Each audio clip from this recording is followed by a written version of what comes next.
দেলোয়ার হোসেন সাঈদী সাহেব রহমাতুল্লাহ আলাইহি ইসলামী শাসনতন্ত্র আন্দোলনের প্রতিষ্ঠাতা ছিলেন। ইসলামী শাসনতন্ত্র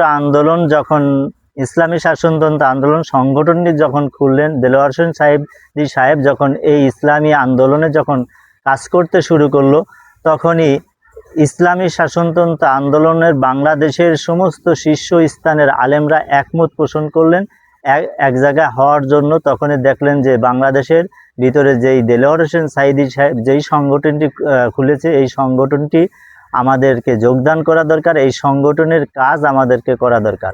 দেলোয়ার হোসেন সাঈদী সাহেব যদিও আমাদের ছেলের মতো বয়স, কিন্তু এই সংগঠনটি অত্যন্ত সুন্দর জিনিস।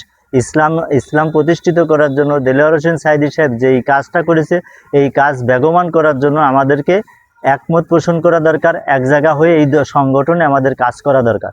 সমস্ত বাংলাদেশের শীর্ষস্থানের আলেমরা যখনই একমত পোষণ করলেন, এক জায়গা হয়ে যখন পরামর্শ সবাই ডাকলেন, যখনই একমত পোষণ হবে, যখন সবাই একসাথে একযোগে কাজ করবে, তখনই বাংলাদেশের ভিতরে যারা ইসলামের শত্রু ছিল, যারা ইসলামকে যারা ধ্বংস করতে চেয়েছিল, তখন দেলোয়ার হোসেন সাঈদী সাহেবকে যখন তারা বলল যে আপনার যদি উস্তাদেরা যদি আপনার এই সংগঠনে যোগদান করে, আর উস্তাদেরা যখনই আসে তখন আপনার ইসলামী হুকুমত কায়েমের জন্য বিঘ্ন ঘটবে, তখন এই আপনার যে লক্ষ্য স্থানে পৌঁছাইতে পারবেন না।